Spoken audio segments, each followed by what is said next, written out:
Hello welcome back to my YouTube channel. ನಾನಿವತ್ತು ನಿಮಗೆ bread use ಮಾಡಿಕೊಂಡು ಒಂದು ಇನ್ಸ್ಟೆಂಟ್ ಬ್ರೇಕ್ಫಾಸ್ಟ್ ಮಾಡ್ಕೊಳ್ಳೋದು ಹೇಗೆ ಅಂತ ತೋರಿಸ್ತಿದ್ದೀನಿ. ಇದನ್ನು ಬ್ರೇಕ್ಫಾಸ್ಟ್ ಆಗೂ ಸಹ ನೀವು ತಿನ್ಬೋದು, ಹಾಗೆಯೇ ಒಂದು ಈವ್ನಿಂಗ್ ಸ್ನ್ಯಾಕ್ ಆಗೂ ಸಹ ಮಾಡ್ಕೊಳ್ಬೋದು.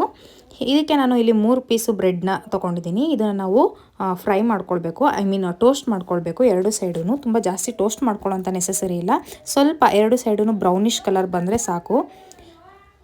ನೋಡಿ, ಈ ಅಳತೆಗಾದರೆ ಸಾಕು. ಎರಡು ಸೈಡೂ ನಾವು ಒಂದೆರಡು ನಿಮಿಷ ಟೋಸ್ಟ್ ಮಾಡ್ಕೊಳ್ಳೋಣ. ನಿಮ್ಮ ಮನೇಲಿ ಏನಾದರೂ ಬ್ರೆಡ್ ಇದ್ದು ಉಳಿದಿದ್ರೆ ಈ ರೀತಿ ಮಾಡಿಕೊಡೋದ್ರಿಂದ ಮಕ್ಕಳು ಸಹ ತುಂಬಾ ಇಷ್ಟಪಟ್ಟು ತಿಂತಾರೆ. ಈಗ ಟೋಸ್ಟ್ ಮಾಡ್ಕೊಂಡ್ರಂಥ ಬ್ರೆಡ್ನ ಸ್ಮಾಲ್ ಪೀಸಾಗಿ ಕಟ್ ಮಾಡ್ಕೊಳ್ಬೇಕು. ನೋಡಿ, ಇಷ್ಟಿಷ್ಟಗಳನ್ನು ಕಟ್ ಮಾಡ್ಕೊಂಡಿದ್ದೀನಿ. ನೆಕ್ಸ್ಟ್ ಇದಕ್ಕೆ ಮಸಾಲ ರೆಡಿ ಮಾಡ್ಕೊಳ್ಳೋಣ. ಇದಕ್ಕೆ ನಾನು 1 ಟೊಮೊಟೊ ಸೇರಿಸ್ಕೊಳ್ತಿದ್ದೀನಿ, ಹಾಗೆ ಒಂದು 3ರಿಂದ 4 ಬೆಳ್ಳುಳ್ಳಿ, ಒಂದು 2 ಇಂಚು ಶುಂಠಿ, ಹಾಗೆ 1 ಟೀ ಸ್ಪೂನ್ನಷ್ಟು ಧನಿಯಾ ಪೌಡರ್, ಹಾಗೆಯೇ 1 ಟೀ ಸ್ಪೂನ್ನಷ್ಟು ರೆಡ್ ಚಿಲ್ಲಿ ಪೌಡರ್, ಅರ್ಧ ಟೀ ಸ್ಪೂನ್ನಷ್ಟು ಗರಂ ಮಸಾಲ, ಇಷ್ಟನ್ನು ಹಾಕ್ಕೊಂಡು ನಾವು ಫೈನ್ ಪೇಸ್ಟ್ ಮಾಡ್ಕೊಳ್ಳೋಣ. ನೀರು ಹಾಕೊಳ್ಳೋಂಥ ನೆಸಸರಿ ಇಲ್ಲ. ನೋಡಿ, ಗ್ರೈಂಡ್ ಮಾಡ್ಕೊಂಡಿರೋಂಥ ಮಸಾಲೆ ರೆಡಿಯಾಗಿದೆ.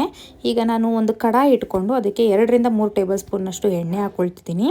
ಹಾಗೆ ಖಾರಕ್ಕೆ ತಕ್ಕನಾಗೆ ಹಸಿರು ಮೆಣಸಿನ್ಕಾಯಿ ಹಾಕ್ಕೊಳ್ತಿದ್ದೀನಿ. ಹಸಿರು ಮೆಣಸಿನ್ಕಾಯಿ ಜಾಸ್ತಿ ಫ್ರೈ ಮಾಡ್ಕೊಳ್ಳೋದ್ರಿಂದ ಅದು ನಮಗೆ ತಿನ್ನುವಾಗ ಖಾರ ಅನಿಸಲ್ಲ. ಹಾಗೆ 1 ಈರುಳ್ಳಿನ ಈ ರೀತಿ ಸಣ್ಣ ಸಣ್ಣದಾಗಿ ಹಚ್ಕೊಂಡು ಫ್ರೈ ಮಾಡ್ಕೊಂಡಿದ್ದೀನಿ. ಈರುಳ್ಳಿ ತುಂಬ ಚೆನ್ನಾಗಿ ಫ್ರೈ ಆಗಬೇಕು. ಯಾವುದೇ ರೆಸಿಪಿಗಾಗಲಿ ಈರುಳ್ಳಿ ಎಷ್ಟು ಫ್ರೈ ಆಗುತ್ತೋ ಅಷ್ಟು ರೆಸಿಪಿ ನಮಗೆ ಒಳ್ಳೆ ಟೇಸ್ಟ್ ಸಿಗುತ್ತೆ. ಈರುಳ್ಳಿ ಚೆನ್ನಾಗಿ ಫ್ರೈ ಆದಮೇಲೆ ನಾನು ಏನು ಗ್ರೈಂಡ್ ಮಾಡ್ಕೊಂಡಿದ್ದೆ ಮಸಾಲೆ, ಅದನ್ನು ಸಹ ಆ್ಯಡ್ ಮಾಡ್ಕೊಳ್ತಿದ್ದೀನಿ. ಈಗ ಮಸಾಲೆ ಸ್ವಲ್ಪ ಆ್ಯಡ್ ಮಾಡಿದ ತಕ್ಷಣ ನಾವು ಫ್ಲೇಮ್ನ ಮೀಡಿಯಮ್ ಅಥವಾ ಲೋ ಫ್ಲೇಮ್ ಇಡಬೇಕಾಗುತ್ತೆ, ಇಲ್ಲಾಂದರೆ ತಳ ಹಿಡಿಯುವಂಥ ಸಾಧ್ಯತೆ ಇರುತ್ತೆ. ಈಗ ಸ್ವಲ್ಪ ಇದಕ್ಕೆ ಒಂದು ಹಾಫ್ ಗ್ಲಾಸ್ನಷ್ಟು ನೀರನ್ನ ಸೇರಿಸ್ಕೊಂಡು ನಾವು ಮಸಾಲೆನಲ್ಲಿರೋ ರಾ ಅಂಶ ಏನಿದೆ ಅದ್ರ ಸ್ಮೆಲ್ಲೆಲ್ಲ ಹೋಗೋವರೆಗೂ ನಾವು ಫ್ರೈ ಮಾಡ್ಕೊಳ್ಬೇಕು. ರುಚಿಗೆ ತಕ್ಕಷ್ಟು ಉಪ್ಪನ್ನ ಹಾಕ್ಕೊಂಡು ಫ್ರೈ ಮಾಡ್ಕೊಳ್ತಿದ್ದೀನಿ. ಈಗ ಮಸಾಲೆ ಸ್ಮೆಲ್ಲೆಲ್ಲ ಹೋದ್ಮೇಲೆ ನೀವೇನು ಕಟ್ ಮಾಡ್ಕೊಂಡಿರೋಂಥ ಬ್ರೆಡ್ ಪೀಸಸ್ ಇದೆ ಅದನ್ನು ಸಹ ಆ್ಯಡ್ ಮಾಡ್ಕೊಳ್ಳಿ. ಪೀಸಸ್ನ ಆ್ಯಡ್ ಮಾಡ್ಕೊಂಡಿದ್ದ ತಕ್ಷಣವೇ, ಬ್ರೆಡ್ನ ಆ್ಯಡ್ ಮಾಡ್ಕೊಂಡಿದ್ದ ತಕ್ಷಣವೇ ಜಾಸ್ತಿ ಫ್ರೈ ಮಾಡ್ಕೊಳ್ಳೋಕೆ ಹೋಗಬೇಡಿ. 1 ನಿಮಿಷ ನಾವು ಇಲ್ಲಿ ಎಲ್ಲ ಮಸಾಲೆ ಎಲ್ಲ ಮಿಕ್ಸ್ ಆಗೋವರೆಗೂ ನಾವು ಫ್ರೈ ಮಾಡಿಕೊಂಡ್ರೆ ಸಾಕು. ಜಾಸ್ತಿ ಫ್ರೈ ಮಾಡಿಕೊಂಡ್ರೆ ಆ ಬ್ರೆಡ್ನಲ್ಲಿ ಏನು ಕ್ರಿಸ್ಪಿನೆಸ್ ಇರುತ್ತೆ ಅದು ಫುಲ್ಲು ಕಂಪ್ಲೀಟಾಗಿ ಮೆತ್ತಗೆ ಆಗಿಬಿಡುತ್ತೆ. ಆವಾಗ ನಮಗೆ ತಿನ್ನೋದಕ್ಕೂ ಕ್ರಿಸ್ಪಿಯಾಗಿ ಅನಿಸಲ್ಲ.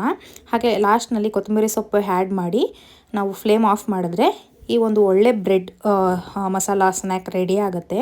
ಟ್ರಸ್ಟ್ ಮೀ, ಟೇಸ್ಟ್ ಅಂತೂ ತುಂಬಾ ಚೆನ್ನಾಗಿರುತ್ತೆ. ರೆಸಿಪಿ ಇಷ್ಟ ಆದರೆ ಲೈಕ್, ಶೇರ್, ಸಬ್ಸ್ಕ್ರೈಬ್ ಮಾಡ್ಕೊಳ್ಳೋದನ್ನು ಮರಿಬೇಡಿ.